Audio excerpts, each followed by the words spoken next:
it's the best decision for me to be able to be in the best place, to be able to get the best call, get a guy in the best position to make plays, and the best ability to adjust. I had a chance to do that last season, and I thought it was with the technology that we have now, I think that it's really beneficial to be able to see everything that they're doing, especially early in the season when you're getting a lot of unknowns, from a team that you study for the whole off season, and haven't had a chance to see them play in person, this season, and so being game number one. So I just think that we put us in the best position. We got a great staff and got a good communication to get things adjusted on the sideline, and we got great leadership from our team and our coaches. So yeah, I plan to be in the box. Coach, when he was in here, he said he's excited. It's game week. There's huge for you. You've been here almost 9 months now. What's it like saying, hey, this product that I've been working on these past 8, 9 months, now I get to go see it. Now I get to put it on the field and see how it looks. Yeah, well, there's a ton of excitement. I can't wait to get to Saturday night. Obviously, we got a few more practices left this week, but just the opportunity to, as we told our team yesterday, you work the whole year for these 12 days that you get that we're guaranteed, in the regular season. So, and the opener is always just unbelievably exciting, and you get a chance to be at home. And my first time, in Death Valley here, I've never even watched the game in this. Never been on the opposing sideline, never coached in this stadium in a game. So that brings a lot of excitement as well. And so our guys have worked so hard. You want to see them go out there and just play free and play their best and enjoy what they work so hard to do, which is to play this great game. And I just think that we do have a special group of guys that have worked extremely hard. The buy-in since I've gotten here has been tremendous from both the players and the coaches, and to be able to see that on game day, that's really what it's all about. Everything you do, in spring and in the summer and in fall camp is all behind closed doors, and people aren't really watching. So, but now we got a chance to perform in front of our home fans, in front of the state, in front of this country. So I just think that it's, I think we're all excited, and I share in that for sure. Tom, I know you went into camp looking for answers at safety, just given the level of inexperience there. What were the most important things that you think you learned over those 3 or so weeks? Yeah, I think, the big thing I impress upon our guys is, it's their responsibility to prove to their coaches and to myself that they deserve to play. And that just builds trust. So I was looking for that, the execution, the consistency, the ability to come every day with the mindset to work. And some days, you're feeling a certain way, and some days you feel a little different. So that those things have to be, put on the side. It's about your focus and how you're thinking today in that moment, and ability to handle the ups and downs of a practice, of a camp, of a game. And so I was looking for consistency from those guys, and especially the ones that haven't played as much. And I think Ricardo Jones is one that really sticks out to me.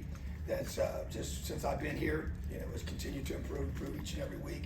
It's had a great spring and summer, and now training camp. And Ronan Hannafin's another one that hasn't played a lot of snaps at safety, but has done a great job. Had a great camp, and it just continues to climb. In their performance. That's once again just proven to us. Obviously, Kyle Griffith's played a lot of football, as well as Khalil Barnes played a lot of football at safety, and so those guys that we knew by watching the film, I knew what those guys had been able to do, but the other guys had not as much. And so it's just a critical position for us. We got a lot of guys we're counting on to be able to give us depth. Those guys all try to be great on special teams, and that's just the tackling in space is another thing we've been working hard on, and it's going to be tested to the highest level on Saturday night with such an athletic offense and also athletic skill guys in both the return game as well as in defensively, which our guys will be part of all that. So those are the kind of things we've been working on, the kind of things we've been focused on, and those safeties are a big part of all that. Coach, speaking of tackling, last practice we were able to watch, I heard you on the mic yelling, best tackling team in the country, that's the expectation. Were you pleased with the tackling in a couple of scrimmages especially? Yeah, I think when you go back and when you watched it, we always felt like that was something that was a positive from the scrimmage, but it's got to carry over. You only get so many of those opportunities during a training camp. Those live segments, those are in the past now. I don't do those game week, and so I feel like we're in a good place. But until you go do it, against an opponent, it will be tested. And they have the athletes to do that, and so. But it's definitely been a priority. That is the expectation, to be an elite tackling defense. I think it's just part of, we talk about takeaways, tackling and efforts, our DNA, so it's one of those three for sure, and it's critical. You got to be able to tackle in space, and that's assignments, that's knowledge of your calls, it's positioning, and it's at the end of the day getting the guy on the ground, and being able to do that consistently as well. So yeah, we just I feel good about where we are, but that's always the one thing going into game one that you're always you just until you go out there and do it, and you'll get better and better as the season unfolds. But in this one, we got to be great day one. You mentioned the skill of this LSU offense. Just when studying the receiving core specifically, what stands out to you when you kind of start to evaluate them? Just speed, twitchiness. They got guys that really do a great job with the ball in their hands and the yards after catch and the ability to stretch the field. I think they're gonna. That's just what they do. They do a great job. They got the lead quarterback and lead receivers and very impressive. And so they brought in some new guys. They already had a great core, got a nucleus of guys coming back from last year in those areas. They've added 2 extremely talented receivers, and so I just feel like that it's going to be a big test for us without question in that area. And our guys have got to be disciplined, got to play with tremendous technique, tremendous effort, and we got to execute. So all those things that you got to do to be able to play well. We're going to teams like this, they'll expose you real fast if you don't. LSU was 107th in rushing offense last season, which is kind of startling, just given their history. And obviously they have a great quarterback, they've got great receivers, but do you expect them to be more committed to the run, in spite of that? I expect them to. I just think, when you think about just football in general, you want to run the football on offense effectively. It establishes so many things for your team. Obviously it affects the throw game in a positive way. It affects your defense in a positive way. It affects the outcome of games in a positive way. So, and then the opposite is for us. We got to stop the run, So I expect them to want to establish that, and I think that's going to be a priority. Just listen to them talk, which we do. We listen to everything, and very, very observant of all those things. But the bottom line is that I expect them to want to be able to establish the run game. And we got to do, we got to do the opposite. We got to do a tremendous job of stopping the run. That's our top priority coming into this one. And so. For obvious reasons, but also just because that's football. You want to win these kind of games. You want to be able to, control the line of scrimmage, and that's where it starts and that's where it stops. So I think that's exactly what I expected to do. Tom, when you took this job, you obviously had an idea of what Clemson football was and what the program was all about. Now that you've had a full off season on the heels of the regular season, has that idea changed at all? No, I think the thing about Coach Sweeney is often I've heard people say, man, he is who he says he is, and now that I've been with him behind the scenes on a daily basis, it's what he portrays in the public is who he is every single day.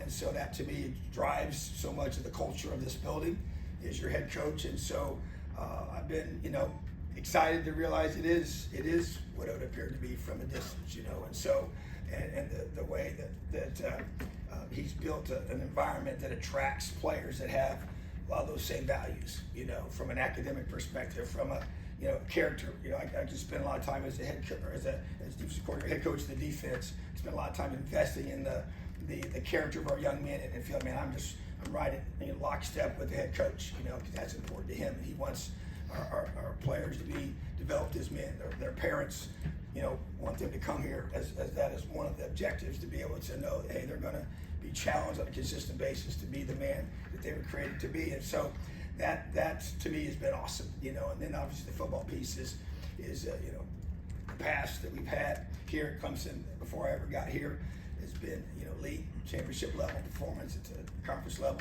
national level, and that's awesome. And that's the expectation, and I love to be in a place that, I'm coming from a place that had those same expectations on the field. And so that's, after being here now for several months, it's definitely what I hoped it would be, and a great opportunity for me and my family, and we're thrilled to be here. You mentioned when you first got here, trying to build confidence for the Clemson team compared to when you first got to Penn State for the first year. Your first year, I guess. How have you kind of seen that confidence grow within this team? Yeah, it's been a daily objective for me, is to build the belief and the confidence of our players defensively. And obviously, when the last 4 times our defense took the field previously, it wasn't positive, for that unit, and so to me, that can weigh heavy on you. And so you got to be able to fundamentally, individually and collectively build that back. And it takes time, and then the next step for us is to, execute during the game, play well, play at a high level on the field during the game, not just in practice. And so we've seen that in practice. You have to create those habits, you have to create those practice habits, you have to create those, You know, what's going to be important to you defensively, what are you going to emphasize, and that's been from day one. And you get the buy-in, because when you capture the hearts and minds of your players, that's where the buy-in comes from. That's where, when you say how you get guys to play hard, well, you got to capture the hearts and their mind. They got to believe that what you're going to, do as a leader of your defense is going to allow them to have success individually and ultimately as a team. And what I believe is when the team does well, individuals get recognized. And that's where they say, hey, yeah, it's a team sport, and it absolutely is. But you know what? When teams play at a high level, that's when the individual. But if you flip it, and that's where the culture comes in. And you get guys that buy in to put the team first and what we're doing as a team, and then those individual things will follow. So I just think that's a huge part of one of my jobs, was to come here and rebuild that confidence and that belief in themselves and each other, and in what we're doing schematically. And so, like I said, the next step for us to be able to keep growing that is to go out and do it on game day. When you mentioned the length of time it takes to rebuild confidence, what about when you're starting from scratch, like a whole new defense, new language, maybe looking back at your experience a year ago at Penn State, how long does it take for everybody to really grasp that new language, from the players to the coaches and everything? Yeah, I think it can be sped up when you have a great culture that you're walking into. It had to rebuild the culture. It had to rebuild the things we've talked about. And so I just think that hopefully, we don't have the luxury of ramp-up games. There's no preseason games. Those were our scrimmages. And right out of the gate, you're playing one of the best teams in the country. So you better be on an accelerated calendar, in that regard. And we don't have any choice, And so, but that's I full well understand that. And obviously, we had a good opener a year ago as well, to be able to get ready for on the road, So, but at the same time, I do think that there's a distinct difference in the two situations that you walk into. And so I just think that we have worked so hard to build these guys from the inside out, which once again aligns with the very culture that I'm a part of. And it's interesting for me, because I sit there in the team meetings, and coach doesn't come to me and tell me what he's going to talk about or whatever, and it's just so aligned with what I believe, and it's just sometimes like the thing that I was going to be talking about in our meeting, 30 minutes from then, he's already talking about and saying in a very similar way. So I think that does accelerate the growth process, because I think the buy-in is at a higher level because of that, and that's already been established. And so, but I think the coaches are a big part of that. They got to believe in what we're doing. They got to believe schematically, they got to believe structurally, they got to be able to sell that to their guys in an individual basis, especially as you go through it, and going against an elite offense every day too.